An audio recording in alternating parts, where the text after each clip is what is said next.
You are loved with an everlasting love. That's what the Bible says. And underneath are the everlasting arms. This is your friend, Elizabeth Elliot, talking with you this time about a sovereign God and the mystery of pain. I've been telling you the story of Amy Carmichael. I do most earnestly hope that many of you are going to be interested enough to go out and get Amy Carmichael's books. Any Christian bookstore, if they don't have them, they certainly ought to have them, but they should be willing to order them for you. One of her books I've quoted from in some of these programs. It's called If.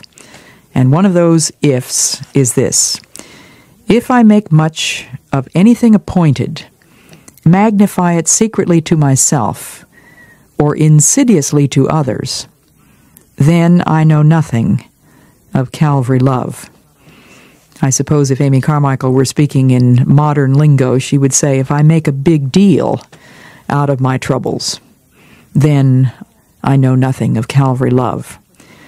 But she saw her troubles as things appointed, not because God, who is love, gives illness, not because he likes illness, but because suffering, for mysterious reasons that God has not fully explained to us, is necessary for the tempering of the steel, the growth of the soul, the refining of our faith.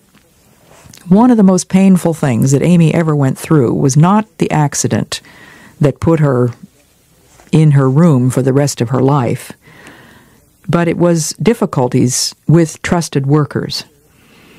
There was one year when she had an experience that she called Adria. She was likening it to the voyage of the Apostle Paul to Rome in Acts 27, where he wrote that they were driven up and down in Adria, even to the point of desperation, and falling into a place where two seas met, they ran the ship aground. She said, where the will of God and the will of the flesh are in conflict, there will be rough water.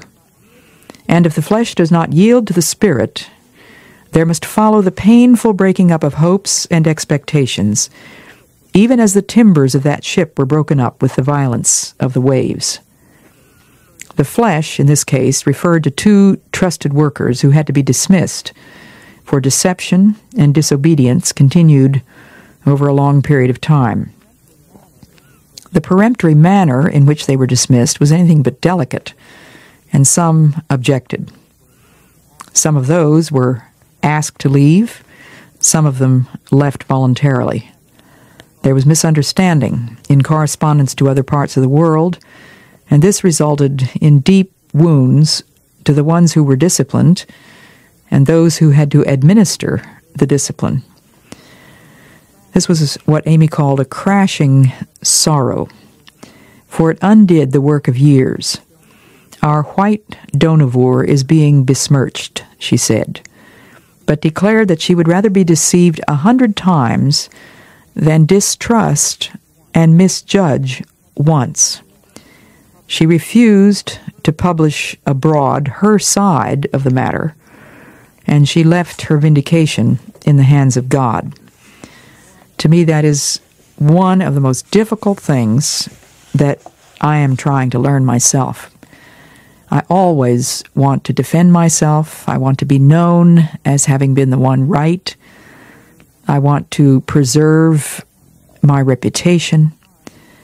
And there are times when our lips must be sealed, when we have to leave our vindication entirely in the hands of God. Perhaps I'm talking to someone in a similar situation. Are you willing to trust him to bring forth your judgment as the light and your righteousness as the noonday, as the psalmist says? Are you willing to go on under misunderstanding and misjudgment? Well, Amy's illness was such that hopes were raised and dashed alternately. She was in constant touch with the family, the Donavoir family, which numbered as many as 700 children. She would give them birthday notes and birthday presents. Most of them didn't have birthdays because usually when these children came as babies, nobody knew. exactly when they were born, and so they would celebrate their coming day, the day that they arrived in Dohnavur. She would write coming day notes. The children would be brought into her room on their coming day, decked with flowers and bringing flowers for Amy, and then each would be allowed to go to a little cupboard that she had there and choose for herself a small gift. These gifts were very simple. I've seen that cupboard, and I think to this day they give the same sorts of things. Just a little picture card, maybe cut from an old Christmas card, and a little sliver of scented soap. Amy had half-hour interviews all day, almost every day. People came for prayer, for counsel. The leaders came to discuss plans and difficulties. She was writing. She was also praying. She said she felt like a slug on a cabbage leaf, and she longed that the Lord would either heal her completely or take her home, out of the way, where she wouldn't be a burden to other people. A lady once visited Dohnavur who confided to Amy that she had some sort of a heart condition that the doctor told her was so serious that if she were to even bend over too quickly and stand up too suddenly, she could die. Amy's response to that was, "My dear, however do you resist the temptation?" A doctor once told her that she had perhaps not more than 5 years. She said to him, "You would not have said such a blissful thing lightly. I know he might even now ask for longer than that 5 years, but that there is even a natural hope of that little while being enough is purest golden joy. Only pray that he will take from me all slothfulness, and that I may fill up the crevices of time and truly finish all he wants me to do." Between October 31st of 1938 and March of 1939, it was recorded that she had only 8 nights of undrugged sleep. The affliction of sleeplessness is certainly a difficult one, I'm sure. I've never been afflicted with it for any serious length of time, but I'm sure that there are some listening today who may be plagued by that. Amy Carmichael knew exactly what that was like, and you might find her book, Rose from Briar, helpful. It's a book written by the ill, when Amy Carmichael was ill herself, for the ill. She tried to retire from the work of the Dohnavur Fellowship. She was really not permitted to do so. As long as she was there in her room, people still regarded her as the titular head, at least, of the work.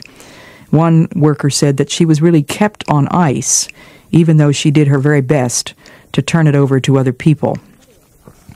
Another of her books that I would love to recommend to you is a daily devotional book, which was compiled from some of her notes to the family after she died. Compiled, I should say, after she died, from some of the notes that she had written to the family.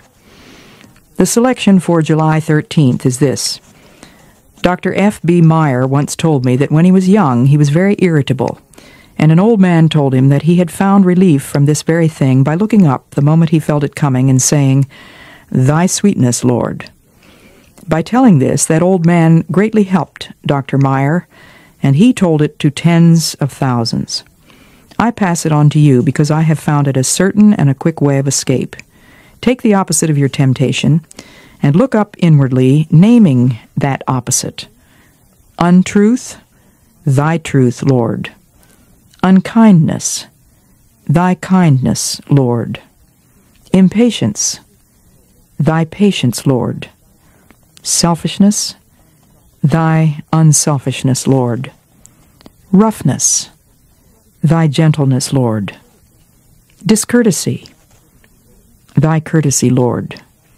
Resentment, inward heat, fuss. Thy sweetness, Lord, thy calmness, thy peacefulness. Some of you work in offices with difficult people. Here's a word for you. When you're treated unkindly, discourteously, or with impatience, just look up in that very moment when you feel a nasty response coming on and say, your kindness, Lord, your patience, Lord, your courtesy, Lord. Amy says, I think that no one who tries this very simple plan will ever give it up. It takes for granted, of course, that all is yielded to him, and the I, that's capital I, is dethroned. Will all to whom it is new try it for a day, a week, a month, and test it? There's no question but what in that very trying period of 20 years of pain and helplessness and isolation from her family, Amy had to pray those prayers many, many times. She wrote, "A work which is founded on anyone on earth is like the house that was built on the sand. When the rain descended and the floods came and the winds blew and beat upon that house, it fell, and great was the fall of it. The only foundation that will stand through the floods is the eternal rock. Sooner or later, every work is searched and tested and tried, as by rain and the vehement beating of floods and winds." Her heart's desire was that the thought of all might be forever fixed on the eternal, not on the human, not on her, but on Jesus Christ, the rock, the same yesterday, today, and forever.